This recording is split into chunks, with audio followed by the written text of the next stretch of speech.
볼수록 더 좋은 친구 MBC 충북.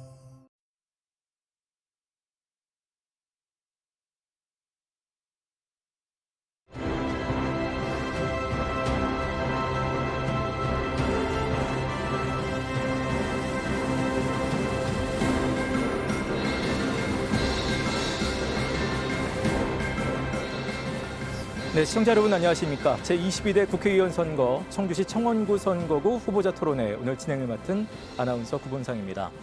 청주시 청원구 선거방송 토론위원회가 주관하는 오늘 토론회 후보 초청은 공직선거법 제82조의 2 규정을 따랐음을 알려드립니다. 자, 오늘 토론은 MBC 충북에서 생방송으로 중계하고 있고요. 유튜브 MBC 충북 뉴스를 통해서도 함께 보실 수 있습니다. 자, 먼저 오늘 토론에 참여한 두 분의 후보를 여러분께 소개해드리죠. 좌석과 발언 순서는 토론에 앞서 사전 추첨에 의해서 결정되었음을 알려드립니다. 자, 먼저 기호 2번 국민의힘 김수민 후보입니다. 네, 안녕하십니까. 국민의힘 청원구 국회의원 후보 김수민입니다. 다음은 기호 1번 더불어민주당 송재봉 후보입니다. 안녕하십니까. 더불어민주당 청원구 국회의원 후보 송재봉입니다. 네, 두 분께 오늘 토론의 진행 방식을 잠시 설명드리겠습니다. 각 후보의 시작 발언에 이어서 공약 발표와 그에 대한 개별 질문, 또 사회자 공통 질문, 주도권 토론과 마무리 발언 순으로 진행이 됩니다. 각 순서마다 주어진 시간이 다하게 되면 마이크가 자동으로 작동하지 않습니다. 이 점을 두 분은 유념하셔서 진행해 주시기 바라겠고요. 특히 근거 없는 비방이나 인신공격성 발언은 삼가주시기를 부탁드립니다. 자, 그럼 시작 발언으로 오늘 토론 열어가겠습니다. 유권자 여러분께 드리는 인사와 더불어 출마의 변을 밝혀주시기 바랍니다. 시간은 2분씩 드리겠고요. 순서에 따라서 김수민 후보 먼저 출마의 변을 밝혀주시죠. 존경하는 청원 구민 여러분 안녕하십니까. 청원구 국민의힘 후보 김수민입니다. 충북에서 유일한 청년이자 여성 후보이기도 합니다. 나이는 젊은데 실력은 이미 검증 완료됐습니다. 지난 20대 국회 문화체육관광위원회 소속 국회의원으로 활동하면서 문체부 사업인 문화도시 청주를 유치했고 또 국민이 직접 참여해서 입법을 진행하는 내일 티켓이라는 프로그램을 진행하면서 청주 오창에 서오창 지구대를 신설하기도 했습니다. 저 김수민, 국민의 어떤 문제도 해결하지 못한 채 비난과 정쟁만을 일삼는 여의도 정치를 반드시 끝내겠습니다. 대신에 국민께 돌려드리겠습니다. 국회의원이 가진 특권, 국민들께 전부 돌려드리겠습니다. 국민의힘은 국회를 완전히 세종으로 이전하고 세종을 정치 행정 수도로 완성하겠다고 약속드렸습니다. 이제 국민의힘 김수민과 함께 세종 국회의사당 시대 청주 국제공항 시대를 활짝 열어주십시오. 국회의 완전한 세종시 이전 공약을 실천하면 충청의 관문은 우리 청원이 됩니다. 본격적인 충청 시대, 청원 시대는 꿈이 아닌 현실이 됩니다. 존경하는 청원 구민 여러분, 저는 5대째 청주에 살고 있는 청주 찐 토박이입니다. 얼마 전에 아이를 낳고 엄마가 되어보니 우리 미래 세대들에게 더 좋은 청주를 물려주고 싶다는 생각이 정말 간절해졌습니다.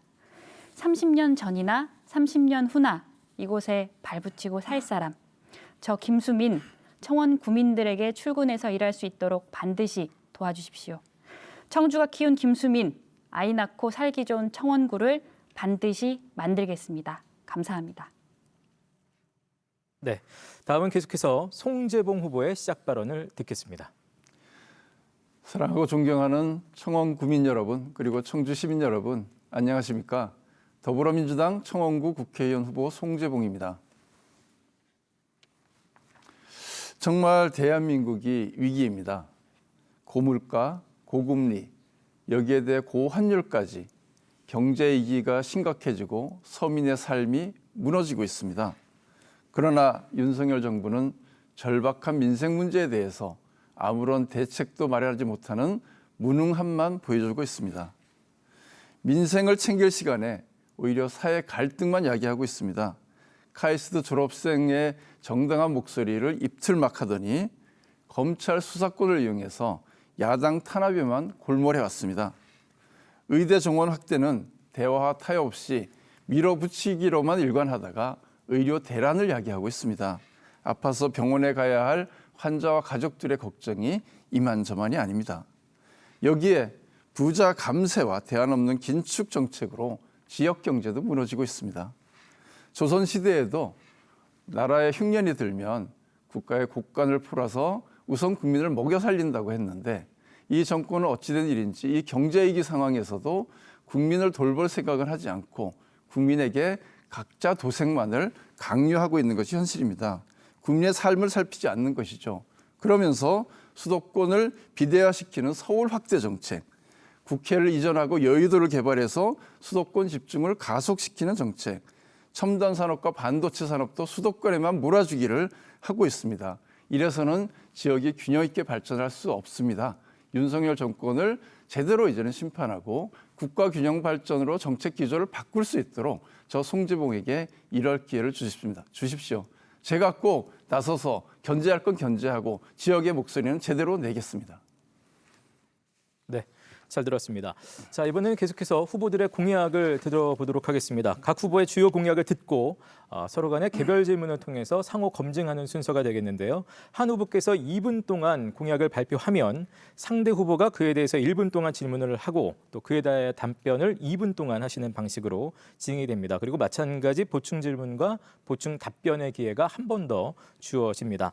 자, 순서에 따라서 더불어민주당 송재봉 후보께서 먼저 공약을 발표해 주실까요? 시간은 2분입니다. 네, 충청권 특히 이 청원은 대한민국의 성장 동력이고 청주 발전의 원동력이 되어야 할 지역입니다. 그렇기 때문에 충청권 메가시티 핵심 축을 청원을 만들겠다. 이것이 저의 대표 공약이고요. 이를 위해서는 우선 철도와 공항을 중심으로 하는 교통 인프라를 확충하겠습니다. 수도권 내륙선 또 충청권 광역철도, 중부권 동서횡단철도를 제대로 적기에 건설함으로 해서 철도 교통망을 촘촘하게 짜도록 하겠습니다. 또한 공항 배후 도시인 에어로폴리스 2, 3지구를 신속하게 개발하고 이곳에 아시아 중심의 그런 물류 센터를 유치하도록 하겠습니다. 또한 도시항공교통 UAM 산업을 적극 유치함으로 해서 물류와 첨단 산업이 함께 성장할 수 있게 하고 그래서 청원 지역도 내수부기도 함께 균형 발전할 수 있는 그런 정책을 펼치겠습니다. 또한 동시에 오창 지역에는 현재 반도체 2차 전지 산업을 중심으로 한 첨단 산업이 잘 자리 잡고 있는데 이걸 미래형 산업이라고 할 수 있는 에너지 저장 시스템을 한 단계 더 업그레이드해서 미래의 성장 동력을 좀 더 가속화시켜서 키워나가겠습니다. 또한 방사선 가속기를 제때 건설함으로 해서 R&D 산업을 중심으로 한 이 지역이 성장할 수 있는 기반을 닦아나가도록 하겠습니다. 동시에 미호강을 생태 관광 단지로 제대로 개발하겠습니다. 그래서 갈 곳이 없다고 하는 지역 주민들이 미호강을 중심축으로 해서 여가와 스포츠와 생활 또 문화를 제대로 즐길 수 있도록 잘 구축하겠습니다. 이렇게 함으로써 산업과 그 생활 인프라가 제대로 갖춰져 있는 그런 청원을 만들므로 해서 청원이 삶의 질이 높은 그런 도시를 만들어 나가도록 하겠습니다. 바로 질문해 주실까요? 예. 네, 송재봉 후보님, 저희 집에 도착한 공보물 잘 봤습니다. 이 내용 중에서 굉장히 좋은 내용들도 있고 대부분 청주 공항 활성화라던가 국가 기관망의 조기 완준공과 관련된 내용들은 대부분 저도 동일하게 공감하는 바입니다. 다만 제가 조금 더 여쭤보고 싶은 내용은 공공은행, 지역 공공은행 설립과 관련된 내용입니다. 지난번에 토론회에서 이 지역 공공은행 설립 관련된 법안 2건이 지금 현재 국회에 계류되어 있고 이것은 여당 의원과 야당 의원들 공동 발의를 했다고 하셨는데 지금 여당 의원은 단 한 명도 공동 발의에 참여하지 않은 법안입니다. 이 법안의 통과 가능성이 사실상 제로에 가까운데 이 법안의 통과라는 것은 사실적으로 정부의 동의가 있거나 첫 번째, 두 번째는 국민 절대 다수가 공감하는 내용이거나 세 번째는 경제와 금융의 원칙이 훼손되지 않아야 되는데 이런 부분에서 본인의 1호 공약이 어떻게 실현 가능한 공약이 될 수 있는지 말씀 주시기 바랍니다. 네, 그 지역 공공은행 설립은 그 지역의 어떤 순환 경제 또 지역의 금융 약자들, 특히 소상공인이라든가 또는 금융 약자들에게 제때에 그 금융 혜택에 갈 수 있도록 하는 시스템을 어떻게 만들 것이냐라고 하는 오랜 고민의 산물입니다.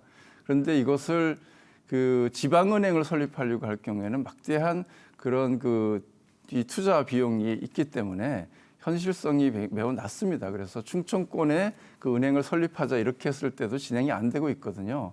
근데 이 지역 공공은행은 규모가 작습니다. 상대적으로. 그래서 지자체가 출자하는 방식입니다. 그래서 광역자치단체가 출자해서 설립할 수도 있고 기초지자체가 출자해서 설립할 수도 있는데 이걸 어떤 작은 규모이지만 이것을 알차게 운영함으로 해서 여기서 나오는 수익금을 가지고 지역의 금융 소외계층들에게 실질적인 혜택이 돌아가게 하자.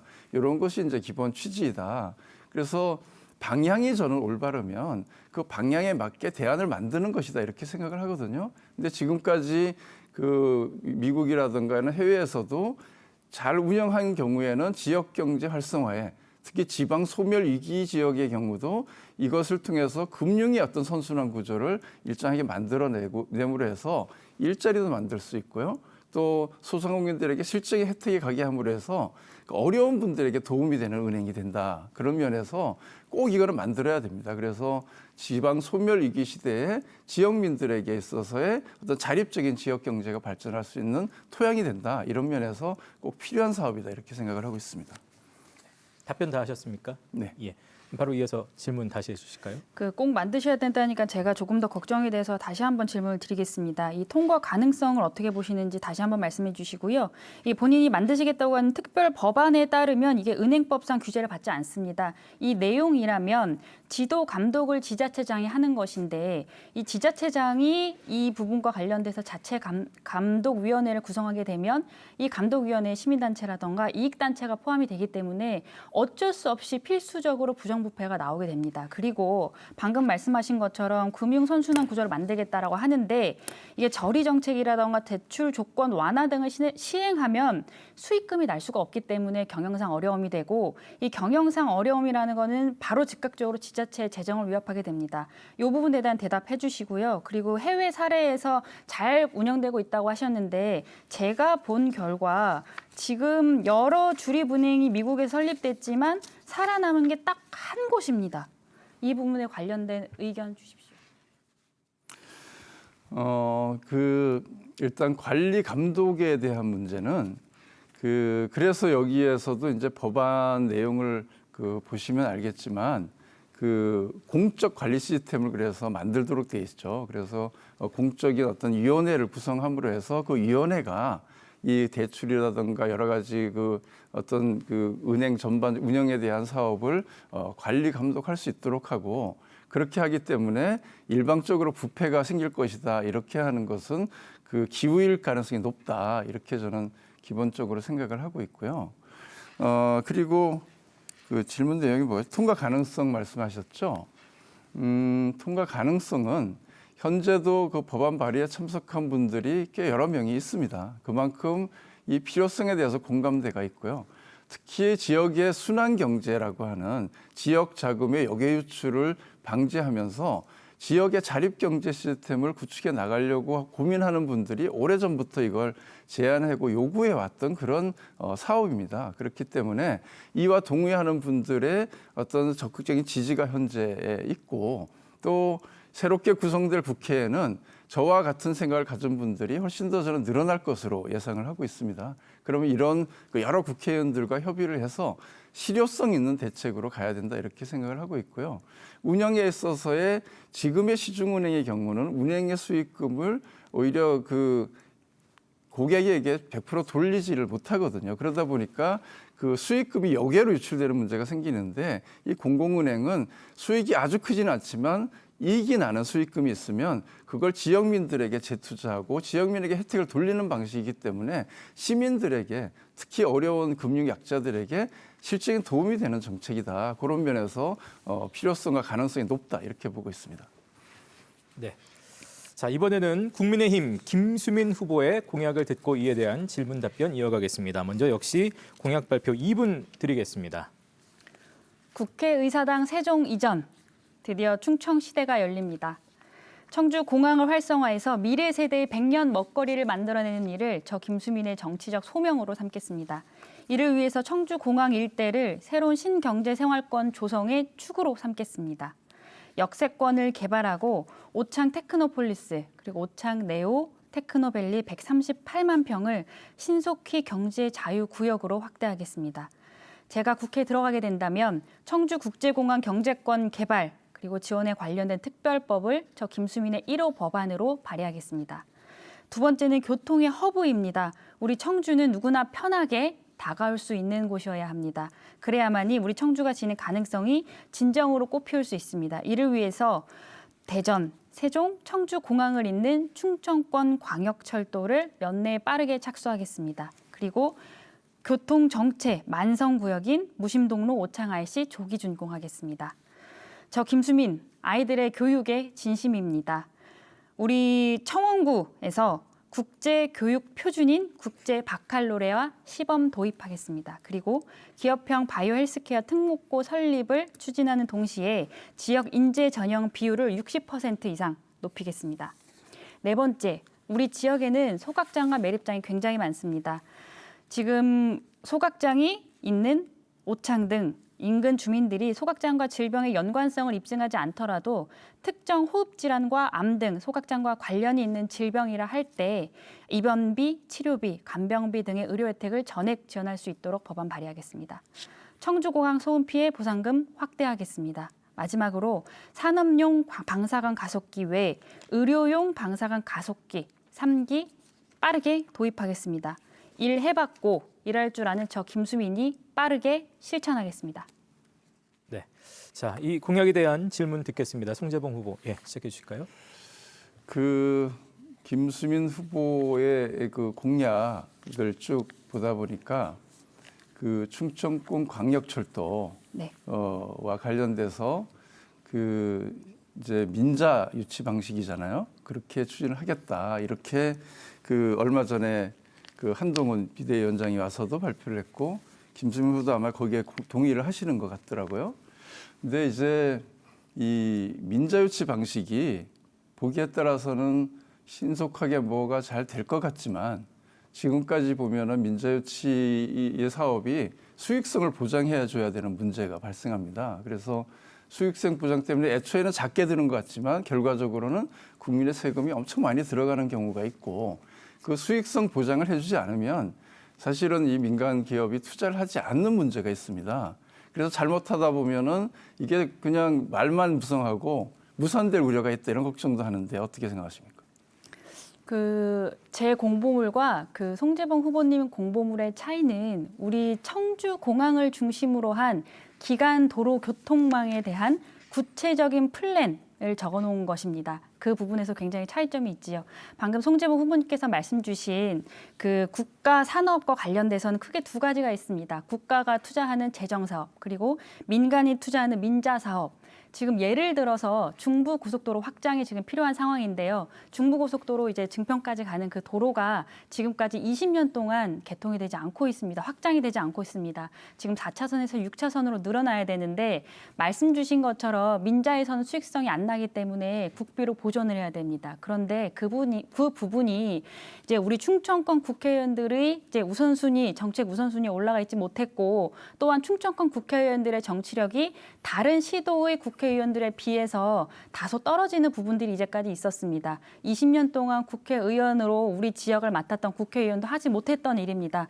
그런 부분들과 관련돼서는 지금 우선순위를 다시 한번 재설정을 하고 어느 부분은 민자를 통해서 우리 청주시에 가장 접근이 빠른 교통망을 만들 것인지를 체크하고 만약에 그게 안 되는 부분에서는 강력한 중앙 정치력을 통해서 국비 사업의 국비를 떼와야 하는 부분이 있습니다. 이 부분과 관련돼서 아마 청주 공항을 이제 경유하는 기간 교통 도로망의 그 조기 확정 그리고 준공에 관련돼서는 송재봉 후보님과 저 김수민의 내용은 같을 수 있으나 그 추진의 내역으로 보자면 야당의 초선 국회의원 그리고 힘 있는 재선의 여당 국회의원의 그 추진력은 굉장히 큰 차이가 있을 것이라는 말씀을 드리겠습니다.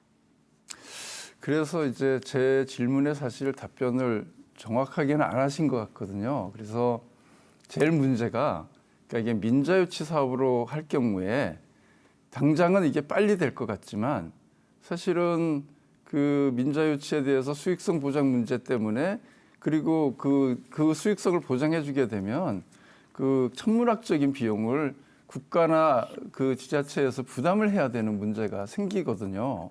그리고 중앙정부는 책임을 면하게 돼요. 그래서 저는 이 사업을 민자유치 사업이라고 해서 이게 당장에 쉬울 것 같지만 훨씬 어려운 문제가 될 수 있기 때문에 국가 재정 사업으로 추진되도록 오히려 방향을 잡고 힘을 모아가야 된다고 보는데 너무 쉽게 이것을 그냥 민자 사업으로 돌리는 것 아니냐. 그에 대한 이제 우려를 제가 말씀을 드린 거거든요.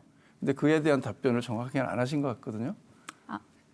답변 제가 네, 드려도 괜찮을까요? 네, 네. 답변해 주시죠. 그러니까 정부의 역할과 민간의 역할이 있습니다. 우리나라의 여러 가지 필요한 생활 인프라 그리고 국가 인프라를 만들어가는 것은 전체가 국민의 세금으로 충당할 수가 없습니다. 그 가장 기본적인 재정 원칙에 관련돼서는 아마 송재봉 후보님도 잘 아시리라 생각합니다. 예를 들어서 보면 지금 국가 간선도로망 남북 6축이 있습니다.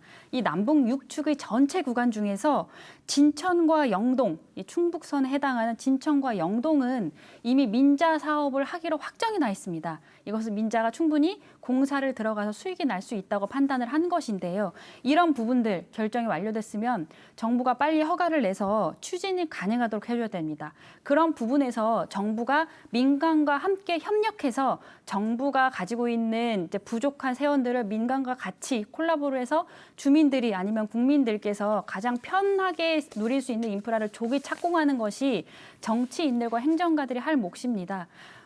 지금 송재봉 후보님께서 말씀하셨던 것처럼 무조건적으로 국가의 비용으로 모든 것들을 다 국비로 할 수 있으면 얼마나 좋겠습니다. 만약에 그렇게 돼야 된다면 국민들께 세금을 더 받아야 되겠지요. 지금 송재봉 후보님께서 말씀하시는 것은 우리의 국가에 일어나는 모든 대소사에 관련된 일들을 국민의 세금을 더 걷어서 하겠다고 이야기를 하시는 건지 이게 제가 질문의 요지를 정확하게 파악을 한 건지는 모르겠지만 기본적으로 정부의 역할과 민간의 역할 이 부분들이 균형 있게 밸런스를 맞춰가면서 이제 국가의 더 좋은 인프라 구성이라던가 아니면은 여러 가지 생활 인프라 시스템이 조기에 구축될 수 있도록 하는 것이 국회의원의 역할이라는 점을 다시 한번 말씀드리겠습니다. 답변 다 하셨습니까? 네. 예. 자, 이렇게 두 분의 공약을 들어봤습니다. 이번에는 두 분께 제가 드리는 공통 질문이 되겠습니다. 자, 청주국제공항이 2달 연속 월간 최대 이용객 기록을 경신하면서 올해 이용객 수가 400만 명을 넘어설 것이라는 전망도 나오고 있습니다. 자, 하지만 이렇게 이용객이 증가하는 반면에 또 공항 주변의 소음 문제라든지 불법 주차 문제로 이전보다 더 그런 피해가 심해졌다라고 호소하는 주민들도 있습니다. 자, 두 분께 여쭙겠습니다. 청주국제공항을 활성화하면서 인근 지역 주민들과 상생할 수 있는 해법을 말씀해 주시기 바랍니다. 시간은 2분씩 드리겠고요. 순서에 따라서 김수민 후보 먼저 답변해 주실까요? 우리 지역에 많은 문제점들이 있습니다. 이 문제점을 정확하게 인지하고 있는가에서 넘어서서 이 문제점을 구체적으로 어떻게 해결할 것인가에서 경험의 깊이가 나오는 것이라고 저는 생각을 합니다. 이 청주공항과 관련된 소음 문제, 청주공항은 민군 겸용 공항입니다. 민간과 군인이 함께 쓰는 공항이라는 뜻인데요. 이 민간 공항을 대상으로 적용되는 공항 소음 방지 소음 대책이 아닌 지금 현재 청주공항은 군용 비행장과 관련된 군소음 보상법의 적용을 받고 있기 때문에 다른 공항을 끼고 있는 시도에 비해서 그 혜택이 굉장히 적습니다. 전투기 소음이 심하지만 사실 민간 항공기 소음도 굉장히 심하기 때문에 오근장이라던가 오창의 주민들께서 굉장히 많은 피해를 겪고 있는 것이 사실입니다. 지금 공항소음방지법 적용을 받는 민간 공항 인근 지역에는 소음 대책 사업 혹은 주민 지원 사업 등 주민 지원 관련된 이제 근거를 조금 더 폭넓게 규정하고 있습니다. 이 부분과 관련된 법 개정이 필요합니다. 저는 재선 국회의원이 되면 청주 또한 민간 공항 인근에 적용되는 방음시설, 그리고 냉방시설 설치, 그리고 여러 가지 전기료 지원 등 소음 대책 사업, 그리고 각종 주민 지원 사업을 실시할 수 있도록 법 개정을 하겠습니다. 지금 보면 그 각 종별로 받는 보상금, 우리 청원구 같은 경우는 굉장히 최저 금액을 보상받고 있는데요. 지금 현행 제1종 구역인 기준의 월 6만 원에서 월 24만 원 이상 받을 수 있도록 4배 이상 상향 조정할 수 있도록 노력하겠습니다. 이 부분과 관련돼서 이제 재선 국회의원 일할 줄 알고 일해왔던 국회의원 저 김수민이 여러 가지 이제까지 받았던 우리의 그 소음 피해들을 국회에서 빠르게 해결하도록 노력하겠습니다. 네. 자, 역시 같은 질문에 대해서 송재봉 후보의 답변 듣겠습니다. 예, 청주 공항의 이용객이 늘어나고 활성화되는 것은 정말 반가운 일이고 오랫동안 염원해 왔던 일입니다. 그래 앞으로도 노선도 확대하고 또 그 공항 인프라도 제대로 구축을 하고 또 활주로도 연장을 해서 이 공항 이용객이 계속해서 늘어나고 또 화물 중심 공항으로도 발전할 수 있는 그런 인프라를 잘 갖춰 나가는 것이 굉장히 중요하다고 봅니다. 그런데 이것만 잘 되어 가지고는 그 혜택이 이용하는 분들에게만 국한되는 문제가 있습니다. 그 낙수 효과가 인근 지역에 제대로 퍼져야 되는데 그러려면 공항 주변에 경제권이 제대로 개발돼야 된다. 그래서 저는 에어로 2, 3지구를 얼마나 잘 구축하느냐가 중요한데 에어로폴리스 2지구에는 그래서 쿠팡이나 알리익스프레스 같은 이러한 글로벌 물류 회사를 꼭 유치를 해서 여기에서 일자리도 만들어지고 또 여러 가지 새로운 성장 동력이 이루어질 수 있도록 하겠다. 그리고 3단지의 경우는 도시항공교통인 UAM을 중심으로 한 연관 산업들을 유치함으로 해서 이와 관련돼서도 지금 국내 시장 예상치가 2040년까지 약 13조 원 그리고 16만 명의 일자리가 창출될 것이다 이렇게 예상을 하고 있습니다. 이런 산업들이 제대로 구축이 되어야지 임금과 상생할 수 있는 기반이 마련된다 이렇게 저는 생각을 합니다. 그러면서 동시에 이 군 전투기로 인한 또 항공기로 인한 그 소음 피해 문제에는 이 법을 개정해야 됩니다. 그래서 군소음 피해 보상법을 저도 개정을 해서 보상의 범위, 규모, 또 그 권역 설정 이런 것들을 제대로 좀 살펴서 실질적인 피해받는 주민들에게 더 큰 혜택이 돌아갈 수 있도록 그렇게 만들겠다 이런 말씀을 드립니다. 네, 잘 들었습니다. 자, 이번에는 주도권 토론으로 넘어가겠습니다. 자, 두 후보가 한 차례씩 주도권을 가지고 상대 후보와 자유롭게 질의하고 답변하시는 시간이 되겠는데요. 다만 허위 사실 공표나 비방 발언은 허용되지 않습니다. 또 원활한 토론을 위해서 각 후보들은 서로 간에 한 1분 정도씩 질의 시간 또 답변 시간을 좀 보장해 주시기 바라겠고 특히 주도권자는 상대 후보의 마지막 답변 시간을 30초 정도는 꼭 좀 보장해 주시기 바라겠습니다. 자, 순서에 따라서 이번에는 국민의힘 김수민 후보가 먼저 7분의 시간을 가지고 주도권 토론을 시작하겠습니다. 네, 시작해 주시죠. 네, 송재봉 후보님 강원도 정선군이 고향이시죠?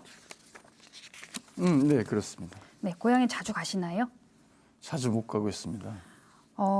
지금 송재봉 후보님의 재산 신고 내역을 보면요. 네. 강원도 정선군 삼척시에 소재한 전 6필지, 임야 4필지, 총 10필지를 신고해 주셨습니다. 네. 맞습니까? 맞습니다. 한 6년 정도 현재까지 보유하고 계시는데요. 요 보니까 그 송재봉 후보님 소유의 6필지 농지는 상속 농지 소유 기준 1만 제곱미터를 초과하기 때문에 농어촌공사에 위탁 임대하셔야 되는데요. 그렇게 하고 계신가요? 1만 제곱미터가 넘는다고요?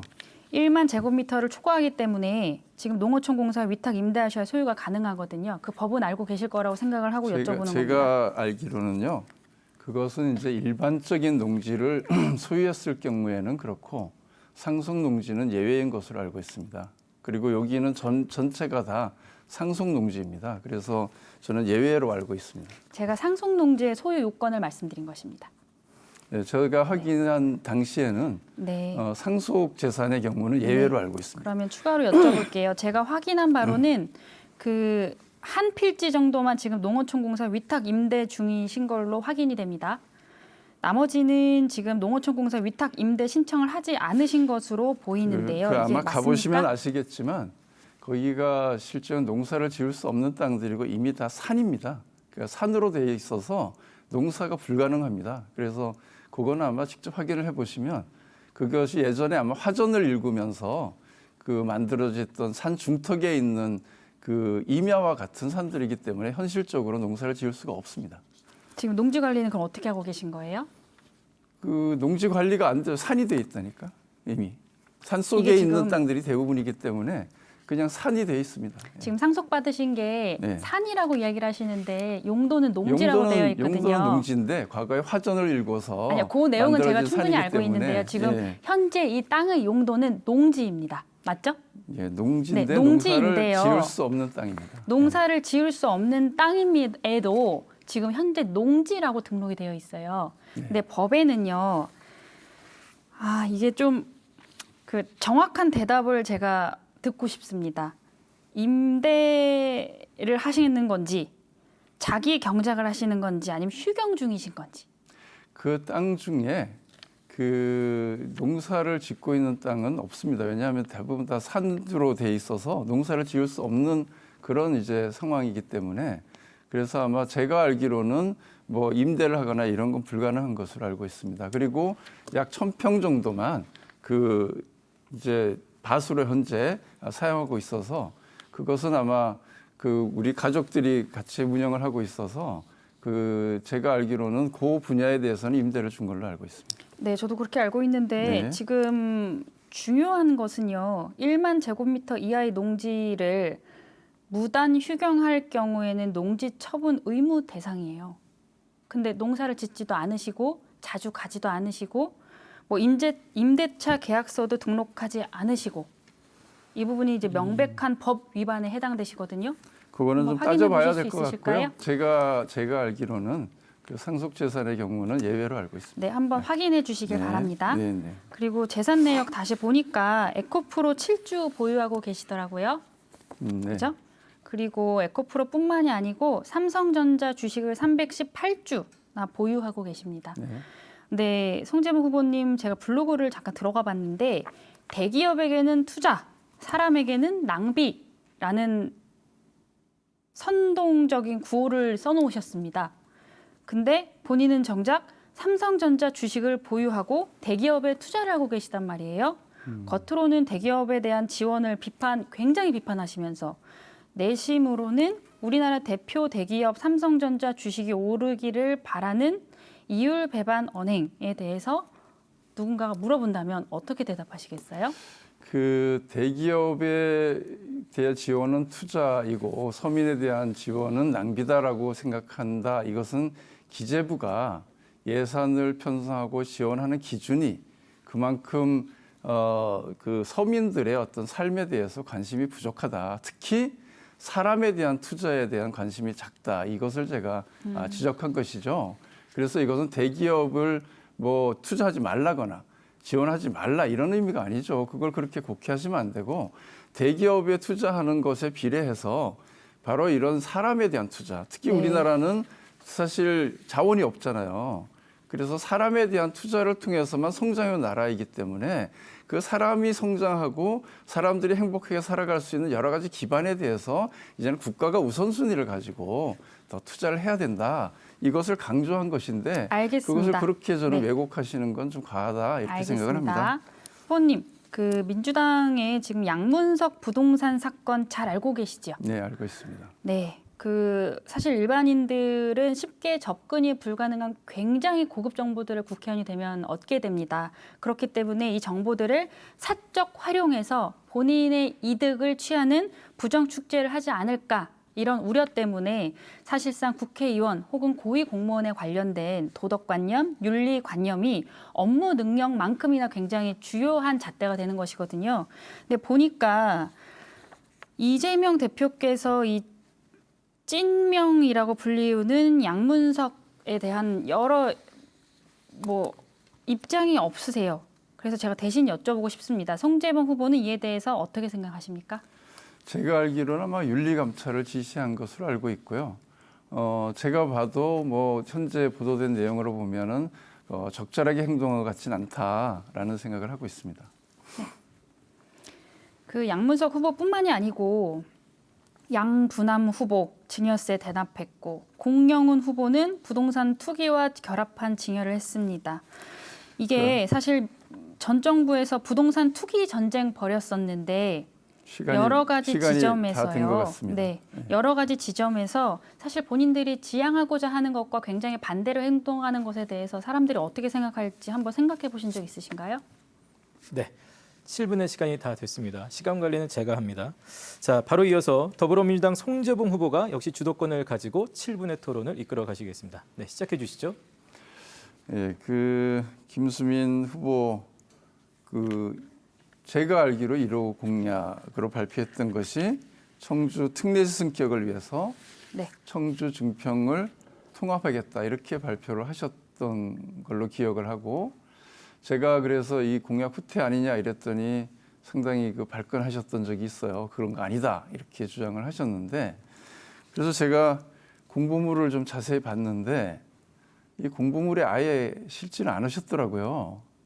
그래서 저는 국회의원에 어쨌든 출마하시겠다고 계획을 하셨고 경험도 많으시다고 늘 주장을 하시고 그런 분인데 왜 1호 공약으로 본인이 발표했던 내용을 왜 공보물에도 안 싣고 이렇게 자꾸 뒤로 이렇게 숨기시나 이런 의문이 자꾸 들어서 제가 질문을 다시 할 수밖에 없거든요. 그러니까 공약을 발표한다고 하는 건 가능하면 그래도 사전에 점검도 하고 의견 수렴도 하고 그래서 타당성이 있을 때 그걸 공약으로 발표하는 것이 맞다 이렇게 생각을 하는데 한번 이렇게 발표했다가 이게 여론이 좀 안 좋은 것 같으니까 쑥 걷어들인다고 하면 지금 김수민 후보가 한 많은 공약들도 이렇게 되는 거 아니냐 이렇게 진정성에 의심을 받지 않을까요? 어떻게 생각하십니까? 청주 본인 입으로 사실 청주 분이라고 말씀을 하시는데 청주와 관련된 여러 가지 역사적 사건들에 관한 지식이 조금 부족하신 게 아닌가 싶습니다. 이미 20년 전에 청주와 청원군이 통합할 때 이미 증평도 통합할 것이냐에 대한 여론이 그때 당시부터 이루어졌습니다. 그리고 이미 잘 아시겠지만 증평과 청주시는 동일한 경제 생활권입니다. 또한 지금 청주공항이 세종의 국회의사당 이전으로 더 활성화되는 과정 속에서 이 청주공항 인근의 증평은 어쩔 수 없이 너무나 당연하게도 그 청주공항 생활권이 됩니다. 그런 측면에서 그러니까 제 질문은 왜 공약에 안 넣으셨냐고 물은 거예요. 네. 설명이 필요 네. 없고 왜 다시 한번 안 넣으셨냐는 네. 거죠. 다시 한번 설명드리겠습니다. 지난번에 저희 토론회 때 문재인 대통령의 부동산 정책이 굉장히 안 좋았기 때문에 윤석열 정권이 탄생하게 됐다라고 말씀 주셨습니다. 이 문재인 정권 5년 동안에 부동산 정책 제가 알기로는 24번 정도 하셨습니다. 잠깐만요. 24번 정도 하시면서 잠깐요. 저 대답 중에 네. 있습니다. 아니 대답을 24번 지금 정도 딴 하시면서 얘기를 하고 계셔서 아니요. 제가 질문에 추가로 대한 대답을 하고 있는 거예요. 질문하면 답변을 그럼 해주시면 좋을 것 네. 같아요. 왜냐하면 자꾸 저를 이제 그런 식으로 마치 제가 청주에 태어나지 않았다는 걸 빌미로 마치 청주 사람이 아니다 이렇게 몰아가려고 하시면 안 되고요. 제가 청주 청원 통합 운동을 주도했던 사람입니다. 그래서 그럼 너무나 잘 아시겠습니다. 통합 당시에 네. 증평 통합 논의는 구체적으로 없었고요. 그리고 제가 명예 증평 군민입니다. 증평이 자치단체로 독립될 때 제가 그 역할을 상당히 했던 사람이에요. 그렇기 때문에 이 문제가 굉장히 제가 볼 때는 중요한 문제인데 이걸 마치 은근슬쩍 넘어가서 과거에 그런 일이 있었다 이렇게 설명하시는 건 정말 청주에 안 사셨기 때문에 그런 말씀을 하시는 거 아닌가요? 그동안? 청주에 안 살다니요. 제가 여기서 태어났는데요. 태어났으면 뭐합니까? 계속 여기서 살면서 활동을 했어야죠. 그런데 그런 경험이 없다 보니까 이렇게 전혀 사실관계를 모르신 채로 지금 말씀하시는 것이다 이렇게 생각이 들고요. 네. 또 하나는 세종시 이전을 굉장히 중요하게 마치 우리 지역에 도움이 될 것처럼 말씀을 하시는데 한동훈 위원장께서 이렇게 얘기했어요. 국회 완전 이전의 목적이 여의도 정치 종식을 통한 정치개혁, 서울 개발 이렇게 얘기했어요. 여기에 우리 지역에 어떤 도움이 된다는 얘기인가요? 그리고 네. 한 가지만 더 묻고 답변을 저한테 해주시죠. 질문에 대한 대답을 할 시간을 확보해 주시기 바랍니다. 드리겠습니다. 네. 그리고 정말 저는 진정성이 있다고 하면 이거 개헌 사항인 건 아시잖아요. 지금 헌재에서 위헌 판결이 난 문제이기 때문에 개헌을 해야 되는데 개헌을 하지 않은 채로 그러면 이 국회 예산을 옮기려고 하면 뭘 해야 되냐. 위헌 심판 청구를 다시 해서 헌재 판결을 다시 받아야 돼요. 그러면 적어도 한동훈 위원장이나 김수민 후보가 진정성이 있다고 하면 위헌 법률 심판 청구라도 해야죠. 그래야 믿을 거 아니에요? 선거 끝나고 나서 또 나몰라라 하면 안 되잖아요. 거기에 대해서 답변을 같이 해주죠. 제가 이 여의도 국회의사당 세종시 이전에 관련된 말씀을 드리기 전에 증평과 관련돼서 마지막으로 제 답변을 조금 들어주시길 바랍니다. 어디까지 말씀을 드려야 될지 모르겠지만 그 후퇴라는 단어를 쓰셨잖아요. 송재범 후보님께서 후퇴 뭐 좋은 단어 선택입니다. 시민들이 원하지 않으면 당연히 안 하는 게 맞죠. 시민들이 원하는 것은 해야 되고요. 시민들이 원하지 않는 것은 안 해야 됩니다. 국민들께 순응하는 정치가 저희 정치적 철학입니다. 지난번 문재인 대통령 때 5년간 20몇 차례나 부동산 정책을 발표하면서 청년들 이렇게 저출생으로 만들게 한 부동산 값 폭락하게 만들고 폭등하게 만들고 그래서 지금 우리 국가가 우리 물가가 이 지경까지 되게 만들어 놓고선 그 5년 동안 수없이 정책의 보정을 원하고 다시 한번 그 공약과 관련된 내용들을 다시 바꾸길 원하는 시민들의 목소리를 듣지 않으시고 그 기조를 계속해서 유지하는 것보단 시민들이 원하지 않았을 때 그 정책을 용기 있게 반려하는 것도 국회의원의 역할이라고 생각을 합니다. 그리고 두 번째로 질문 주셨던 내용에 대한 답변을 드리면요. 제가 지난번에 말씀드렸듯이 이 부분은 개헌 사항이 아닙니다. 우리나라의 굉장히 저명한 헌재 학자의 이야기에 따르면 지금 청와대는 서울에 있는 것이 맞지만 국회의사당 입법기관은 어느 지역에 있어도 상관이 없다라는 이야기의 기사를 내보낸 적이 있습니다. 이 기사에 대한 내용을 참고 삼아서 저에 대한 질문을 다시 한번 보정해서 주시기를 바라고요. 네. 그렇게 됐을 경우에 지금 같은 자당의 후보이신 민주당의 흥덕구 의원님께서 그 국회의원 후보께서는 청와대를 지금 청주로 옮기겠다고 하시는데 이 부분과 관련된 송재범 후보님의 생각이 어떠신지 제가 다시 여쭤보고 싶어요. 예, 저는 동의하지 않습니다. 그것은 이미 세종시로 그 청와대가 옮기는 것으로 확정돼 있기 때문에 정책의 일관성 있게 가야 된다 이렇게 네. 보고요. 또 국회의사당 이전을 저는 찬성합니다. 그런데 진정성을 보여달라 이런 말씀입니다. 네, 보여드리겠습니다. 시간이 다 됐습니다. 잠시 후에 주도권 토론이 한 번 더 있습니다. 이번에는 두 분께 제가 드리는 공통 질문으로 바로 이어가겠습니다. 자, 청원구에 있는 한 호텔에 외국인 전용 카지노가 들어설 거란 얘기가 나오고 있습니다. 자연스럽게 지역 주민들의 우려 또 기대가 공존하고 있는데요. 자, 이 카지노 입점에 대한 두 후보의 의견을 듣겠습니다. 자, 시간은 역시 2분씩 드리겠고요. 순서에 따라서 송재봉 후보의 답변을 먼저 듣겠습니다. 정말 좀 걱정이 많이 됩니다. 그리고 그 카지노가 들어서겠다고 하는 호텔 주변에 학부모님들이 정말 걱정을 많이 하고 계십니다.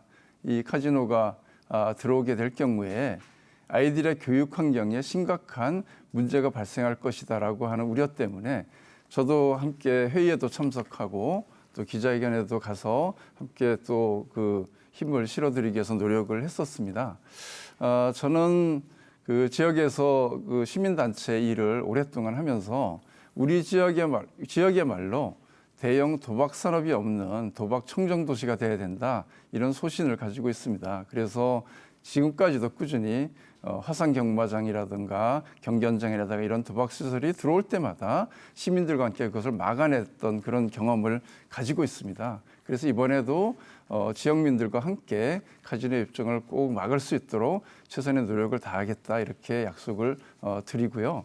또한 그 제가 관련된 내용 문체부나 이런 데 알아보고 관련 법을 좀 이렇게 찾아보니까 이런 시설의 입점과 관련해서 시설 기준만 어느 정도 맞추게 되면 사실은 그 허가를 내줄 수도 있는 그런 그 기준이 아주 명확치가 않습니다. 그래서 관광진흥법에도 좀 더 좀 구체적인 그 명시가 필요하고 특히 시행령에도 내용이 지금 잘 다듬어지고 있지 않아서 문체부 내에서도 이것을 어떻게 처리할지에 대해서 방향이 서 있지 않습니다. 지역민들의 반대 목소리는 잘 전달이 되고 있는데 그래서 그런 기준을 좀 새롭게 설정해서 주민들이 반대하는데도 불구하고 개별 기업의 이익만을 위해서 이런 대형 도박 시설이 들어오게 하는 것을 좀 막을 수 있는 그런 시스템을 제가 국회에 가면 조금 더 적극적으로 마련하겠다 이런 말씀을 드립니다.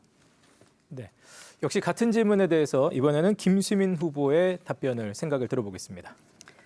네, 이 그랜드 플라자 입점을 추진하고 있는 이 카지노 이게 들어오는 지역은 우리 청원구에서도 가장 많은 아이 울음소리가 들리는 곳입니다. 아이의 평균, 그러니까 지역 주민들의 평균 나이가 37.2세라는 굉장히 젊은 나이대를 유지하고 있습니다.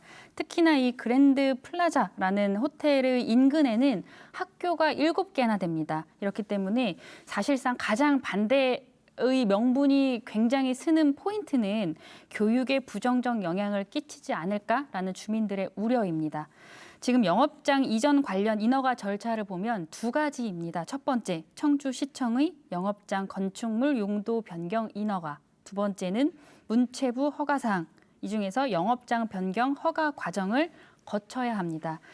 사실 지금 언론에 뭐 교육청 심의 대상이다라고 뭐 잘못 기자가 돼서 보도가 된 적이 있는데 이건 제가 청주교육지원청에 확인해 본 결과 아닌 것으로 확인되었습니다. 따라서 청주시청의 카지노 용도 변경 인허가 절차 그리고 두 번째로 문체부의 이전 변경 허가 심의에서 우리 시민들 그리고 학부모들 그리고 아이들의 의사가 반영되는 것이 제일 중요한 상황입니다.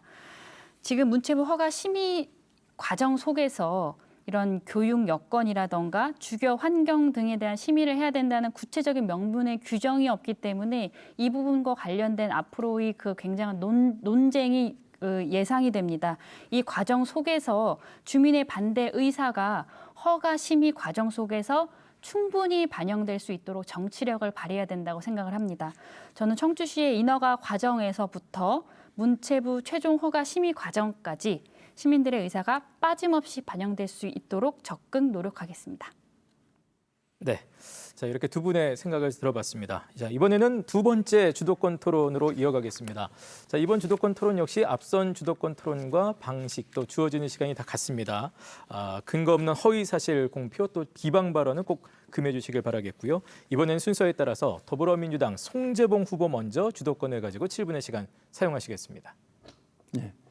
최근에 우리나라가 수출 경쟁력도 굉장히 좋고 경제의 그 기반도 좋은 나라였는데 참 경제가 어려워지고 있습니다. 서민의 삶이 어려워지고 있는데 1위를 한 게 있더라고요. 사과값, 감자값, 오렌지 값이 세계 1위랍니다. 우리나라가. 이렇게 윤석열 정부 말로는 민생 얘기하면서 전국을 다니면서 민생 토론회를 한다고는 하는데 정작 이 서민들의 생활 물가를 아예 못 잡고 있어요. 이래가지고 정말 민생을 얘기할 자격이 있는가? 우리 김수민 후보에게도 묻고 싶어요. 왜 윤석열 정부는 이러한 그 사과값조차도 못 잡고 있을까? 왜 이렇게 민생에 무능한가? 왜 무능하다고 생각하십니까? 질문이 굉장히 왜곡됐기 때문에 제가 자의적으로 후보님이 말씀해 주신 질문을 조금 보정해서 답변을 드리도록 하겠습니다.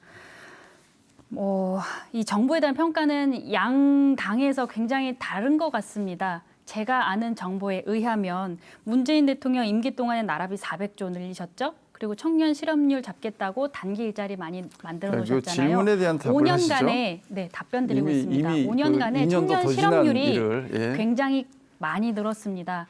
뭐가 문제냐고 이야기를 하실 때는 그 문제에 대한 원인이 굉장히 명확해야 되거든요. 지금 윤석열 정부 2년 차입니다. 이 2년 동안에 경제 고물가 잡는 거 그리고 청년 실업률 잡는 거 굉장히 많은 성과를 이루었습니다.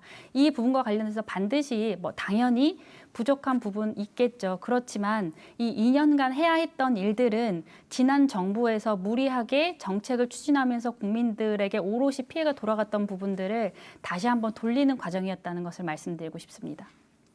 우리나라 기후변화 대응지수가 67개국 중에 64위다 이런 기록이 있습니다. 산유국을 제외하면 사실상 꼴찌다 이렇게 해도 과언이 아닌데요. 이럴 경우에 정말 앞으로 이 아리백과 관련돼서도 굉장히 이제 중요한 우리 국가적 과제가 있지 않습니까? 제가 반도체 관련된 기업이나 이런 분들 얘기를 들어보니까 지금과 같은 수준으로 기후위기 대응을 하고 신재생 에너지의 생산과 이와 관련된 그 국가적 목표를 제대로 달성하지 못하면 대한민국의 수출길이 막힐 수도 있다. 이런 걱정들을 많이 하는데 그런데 지금 윤석열 정부는 이 탄소 중립과 관련돼서도 2030년까지 재생에너지 비중을 30.2% 이게 문재인 정부 때 세웠던 목표였는데 21.6%로 이건 낮췄어요. 이렇게 될 경우에 정말 이 아리백을 달성하지 못해서 우리 기업들의 수출길이 막히는 이런 위험이 있다. 이런 걱정들을 많이 하거든요. 그런데도 불구하고 오히려 지금 윤석열 정부는 태양광 관련 업체들에 대한 각종 지금 수사와 세무조사 등으로 이 관련 업이 완전히 쑥대밭이 되고 있다. 이렇게 얘기를 합니다. 이래가지고 정말 우리가 기후위기 대응 제대로 하는 선진국이 될 수 있을까요? 그리고 아리백 이거 실현할 수 있을까요? 정말 이런 문제에 대해서 윤석열 정부가 심각하게 느껴야 되는데 그냥 원전만 자꾸 얘기하면서 정작 신재생 에너지 분야에 대한 관심이 너무 없다. 이렇게 생각합니다. 이건 대통령이 아리백을 몰라서 생긴 문제인 것 같기도 하고 우리 김수민 후보는 사실 젊은 세대이기 때문에 이런 문제에 관심이 많을 것 같은데 어떤 대책 혹시 가지고 계시나요? 그 아리백이라는 것은 지금 2024년입니다. 2050년까지 재생에너지 100%만 가지고 모든 상품을 만들자라는 구호이잖아요. 그죠? 근데 사실 이게 아니죠. 실천해야 될 목표입니다. 그죠? 실천해야 될 목표지요. 네. 근데 이게 실질적으로 가능하다고 보십니까? 그리고 제가 다시 한번 여쭤보고 싶어요. 그 목표가 지금 탄소 배출하지 말자라고 했을 때 지금 탄소 배출 없는 가장 안전한 에너지원인 탈원전 그럼 왜 원전을 반대하시지요? 목표를 명확하게 해야 됩니다. 목표가 아리백인 것인지 아니면은 기후 위기를 대응하기 위해서 탄소 배출을 하지 않자는 것인지 탄소 배출을 하지 않자라는 네, 목표를 가지고 있으면 원전해야 됩니다. 제가 질문한 네. 내용의 요지는 이 아리백을 달성하지 못하게 되면 대한민국의 수출 기업들, 특히 반도체를 포함한 2차 전지 많은 그런 우리나라 대기업들이 수출길이 막힐 수밖에 없기 때문에 국가가 적극적으로 나서서 신재생 에너지의 생산과 유통 이와 관련된 비중을 높여나가야 되는데 정부가 이에 대해서 지금 관심이 너무 떨어지는 것 아니냐. 이 분야를 확대하기 위해서 어떤 정책적 노력을 하고 있느냐. 그리고 혹시 이와 관련된 대안이나 대책을 가지고 계시냐. 이걸 질문드렸던 겁니다. 제가 좀 답변을 드려도 될까요? 네. 그 아리백은 지금 제가 방금 말씀드렸듯이 2050년까지 재생에너지로만 상품을 만들자라는 것입니다. 2050년이요. 지금 2024년입니다. 지금 우리 청원, 오창 같은 경우에는 2차 전지로 특구가 지정되어 있죠. 2차 전지, 반도체, 그리고 우리 청주의 먹거리를 책임지는 여러 가지 첨단 산업들 다 뭐가 들어갑니까? 전기가 들어갑니다. 그 전기를 만들려면 탄소가 배출되죠. 그죠? 그러니까 설명 빨리 하세요. 시간이 얼마 없으니까. 네, 질문하지 마시고요. 네. 네, 우리 청주의 여러 가지 중소기업 그리고 대기업 그리고 미래 먹거리인 2차 전지와 관련돼서 이 기업들을 활성화시키고 국가 경쟁력을 갖추게 하려면 탈원전이 아니라 지속 가능하고 가장 안전한 에너지원인 원전을 활성화해야 됩니다. 근데 지난 5년 동안에 탈원전 한다고 하면서 원전 산업 폭망시켜 놓고 태양광 사업, 지금 말씀하신 태양광 산업 한다고 하면서 온 나라 땅을 파헤쳐 놓고 황폐화시켜 놓지 않았습니까? 기업을 살리겠다고 말씀을 하시는 분께서 지금 아리백해야 된다. 2050년에 글로벌 국가가 글로벌 뭐 애플이라던가 다른 데가 우리 기업들이 만든 제품들 안 받을 거니까 지금부터 재생에너지 만들어야 된다. 우리나라가 바람과 물이 정확하게 풍성한 나라입니까? 아니에요. 그러니까 지금 2040년까지 아리백에 가입하지 않을 경우에 반도체 수출이 31%, 자동차 15%, 디스플레이가 40% 감소할 것이다. 이것이 기업에서부터 나온 얘기인데 이에 대한 답은 안 하시고 자꾸 원전 타령을 하시니까 그러면 이게 대안이 안 되지 않습니까? 봐보세요. 우리나라가 재생에너지를 만들기에 굉장히 적합한 환경입니까? 네. 그걸 말씀해 주셔야죠. 7분의 시간 일단 다 됐습니다. 이번에는 국민의힘 김수민 후보께서 7분의 시간을 가지고 주도권 토론을 이어가시겠습니다. 네, 시작해 주실까요? 네, 뭐 재생에너지 굉장히 좋습니다. 반드시 이루어야 되는 국가적 과제이고요. 그런데 그것이 현실적으로 우리가 가능한 방법을 찾아야 되는 것이지 흑백 논리로 저는 들어갈 문제는 아니라고 생각하고요. 그 내용은 조금 뒤로 하고 사실 송재봉 후보님과 관련된 사실 제가 반드시 물어봐야 되는 내용들이 몇 가지가 있습니다.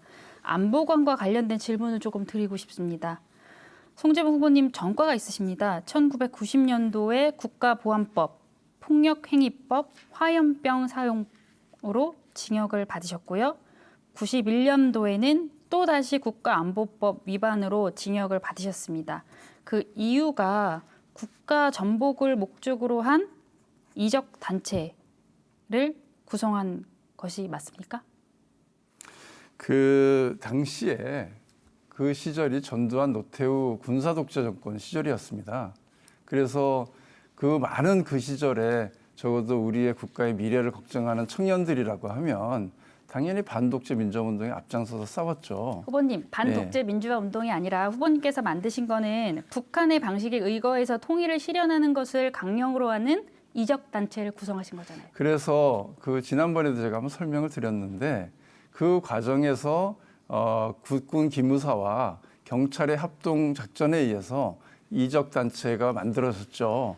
그리고 그 이후에 이 경찰청 과거사 진상조사위원회에서 이 사건을 재조사한 거 알고 계시죠? 네. 그렇게 해서 강령과 여러 가지 규약이라든가 근거가 없이 이적 단체라고 조작한 흔적이 보인다. 그래서 이것을 이적 단체라고 규정하기는 어렵다. 이렇게 그 당시에 판단을 해줬고, 이적 단체는 그리고 아닌 그 거죠? 이후에 민주화운동 그 관련된 보상심의위원회에서도 민주화운동 보상 대상자로 선정이 됐고 네. 그와 관련된 증서도 받았습니다. 예. 그럼 그래서 이 문제를 마치 북한의 방식을 추종하는 이적 단체는 아닌 거죠? 그렇습니다. 네. 예. 그러면 청주 간첩단 사건 아십니까?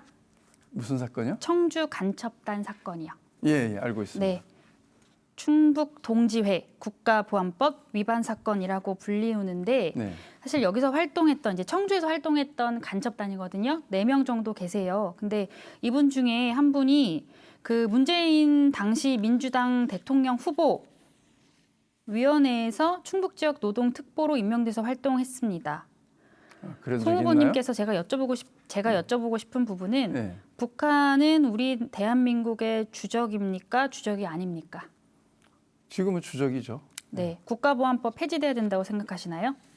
국가보안법은 그 주적 개념하고는 다른 문제입니다. 인권에 대한 문제이기 때문에 네, 폐지돼야 그것은 된다고 생각하시나요? 저는 뭐 그 개정이 필요하다 이렇게 생각하고 있습니다. 네. 인권 침해 요소를 최소한 없애야 된다 이렇게 생각합니다. 네.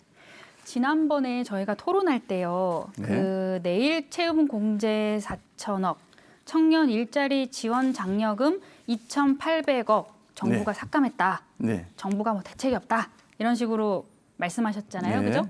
그렇습니다. 내일 채움 공제가 사실 21년도에 문재인 정부가 지원 규모를 축소하기로 결정해서 22년도에 이미 예산을 절반 삭감했다는 사실 알고 계셨나요? 일부 줄이고 있었죠. 네. 근데 왜 윤석열 정부에서 줄인 것처럼 말씀을 하시는 걸까요? 이 내일 채용 공제 4,205억은 윤석열 정부에서 줄인 게 맞습니다. 네. 아니요. 이미 제가 지금 방금 말씀드렸잖아요, 후보님. 2024년에 삭감된 예산이 4,205억이 맞습니다. 후보님, 네. 21년에 문재인 정부가 이미 결정해서 22년도에 예산을 삭감했어요. 결정을 문재인 정부에서 했습니다. 그렇지 않습니다. 그 당시에 제대로 정보를 저도, 찾아보시면 저도 좋겠어요. 내용을 어느 정도 알고 있는데 이게 왜 삭감됐는지 아세요? 그 당시에 네. 이 사업은 굉장히 효과가 있는 것으로 평가를 효과가요? 했어요. 어떤 효과가 어떻게 있었을까요? 일자리 안정성을 보장하는 데 상당히 효과가 있죠. 후보님, 특히, 이게 네. 목표 인원이 있잖아요. 여기에 이제 청년들이 들어와야 되니까 목표 인원이 네. 있을 거 아니에요. 네. 목표 인원이 2만 명이었어요. 근데 이게 삭감된 이유가 2만 명에서 정원을 못 채워서예요. 10%밖에 못 채웠습니다. 그렇기 때문에 문재인 정부에서 21년도에 삭감하기로 결정을 해서 윤석열 정부 1년 차에 삭감을 한 것입니다. 이 부분과 관련돼서 특정 정당에 소속되어 있다는 이유만으로 지금 현재 정권이 이행하고 있는 것에 대한 아주 일방적인 이야기를 하시면 그게 국민에게 도움이 되는 내용이라고 생각을 하시는지 조금 그러니까, 여쭙고 싶어요. 예, 어쨌든 그건 설명을 좀 드리면 네. 내일 채용 공제 사업에 참여했던 당사자들로부터 상당한 그 효과와 호응을 받았던 사업인 게 분명합니다. 그런데 이것이 제대로 확대되지 못하고 있었기 때문에 일부 예산이 삭감되긴 했지만 이 사업을 지속적으로 키워갈 필요가 있다라는 것이 그 당시에 내부에 여러 가지 논의가 있었던 것도 사실입니다. 네. 네, 그러면 제가 일자리 지금 계속 윤석열 정부 뭐 일자리 못 만든다라고 하시니까 제가 지난번에도 계속 숫자와 통계를 말씀을 달라고 했는데도 전혀 제가 송재보 후보님께 숫자와 통계에 관련된 대답을 듣지 못했습니다. 지금 남은 한 1분 정도의 시간 동안에 그걸 좀 여쭤볼게요. 그 문재인 정부 2018년도, 2020년도 일자리 예산이 한 18조 정도 됩니다. 제가 숫자를 알려드리는 것입니다. 그러면 윤석열 정부 2023년도, 2024년도 일자리 예산이 어느 정도 늘었다고 생각하세요? 자꾸 줄었다고 얘기를 하시니까 제가 숫자를 여쭤보는 것입니다. 그러니까 필요한 사업이 줄었다고 하는 겁니다. 예산은 총량이 늘어나기 때문에 일정하게 순차적으로 늘어나는 것은 불가피하죠. 네. 거의 2배 가까이 늘었습니다. 어떤 사업이 늘었나요? 2018년도에 18조였거든요. 윤석열 정부 2023년도에 30조 정도가 늘었습니다. 그리고 지금 실업률 말씀하시는데요. 그 청년 실업과 관련돼서 대단히 큰 문제 의식을 가지고 계시지요. 지난번 토론회 때도 말씀하셨고요. 네, 그렇습니다. 그 문재인 정부 때 2017년부터 매년 증가했던 청년 일자리가 지금 2.3% 무려 1% 정도가 낮아졌거든요. 역대 최저 실업률입니다. 그런데도 문재인 정권 때 유지했던 무조건 현금 살포하고 일회성 직업을 가지게 하는 게 유효하다고 보시나요? 네, 시간을 다 쓰셨습니다. 자, 이제 토론이 막바지에 다 왔습니다. 마무리 발언 들으면서 마칠 텐데요. 두 분께 시간은 1분 30초씩 드리겠습니다. 순서에 따라서 마무리 발언 더불어민주당 송재봉 후보부터 말씀해 주시죠. 예, 이제 정말 선거가 유권자들이 윤석열 정부 2년에 대해서 제대로 평가할 시간이 일주일 앞으로 다가왔습니다.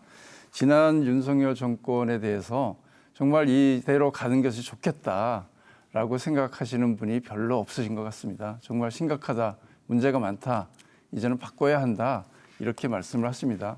저 송재봉은 유권자들의 그러한 진정성 있는 마음을 받아서 유권자들의 대리인이 돼서 윤석열 정권을 제대로 심판하고 국정기조를 바꾸는 일에 앞장서고자 합니다. 정말 진실한 심정으로 또 절실한 마음으로 그리고 성실하게 남은 기간 임하겠습니다. 그래서 유권자들의 마음을 제가 두드리고 그 속에서 우리 지역에서 일할 수 있는 정말 제대로 일할 수 있는 그러한 기회를 꼭 얻고 싶습니다. 그렇게 해서 청원이 정말 우리 지역의 미래 성장의 동력이 되고 청원에 살고 있는 많은 분들이 청원에 살고 있는 것이 행복하다. 그리고 청원에 사는 것을 자랑스럽게 생각할 수 있는 그런 지역이 될 수 있도록 노력하겠습니다. 정말 시민과 함께 시민의 목소리를 들어서 경청하고 시민과 함께 대안을 만들어내는 그런 민생 정치, 생활 정치하는 새로운 모습 꼭 보여드리겠습니다. 그런 방식으로 일해왔던 사람만이 일을 할 수 있습니다. 저 송재봉이 꼭 그 실천하겠습니다. 고맙습니다. 네, 계속해서 국민의힘 김수민 후보의 마무리 발언 듣겠습니다. 네, 존경하는 청원 구민 여러분, 오늘이 토론회 마지막입니다. 토론회를 준비하면서 지난 청주에서 곳곳에서 시민 여러분들을 만나고 들었던 내용들이 머릿속에 주마등처럼 스쳐갑니다. 굉장히 즐거운 설레는 경험이었습니다. 대한민국 그 어느 곳보다 가장 큰 가능성을 지닌 곳, 그곳이 청주가 아닐까라는 부푼 기대감으로 여기까지 왔습니다. 시민이 원하는 정치라는 것의 힘, 그게 무엇일까라고 생각을 해봤습니다.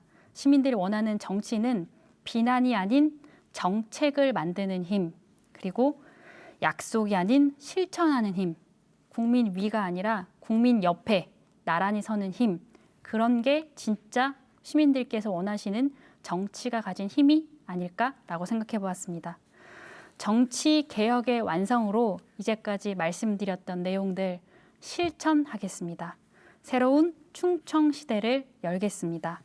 대한민국이 가장 아이들이 커나가는 데 좋은 나라가 될 수 있도록 하겠습니다. 아이를 키우는 저 같은 엄마 아빠들이 마음 놓고 직장도 다니고 일과 커리어를 이어나갈 수 있는 그런 나라, 그런 청원구를 꼭 만들어내고 싶습니다. 청원의 미래를 실천으로 보답할 후보, 저 김수민을 꼭 기억해 주십시오.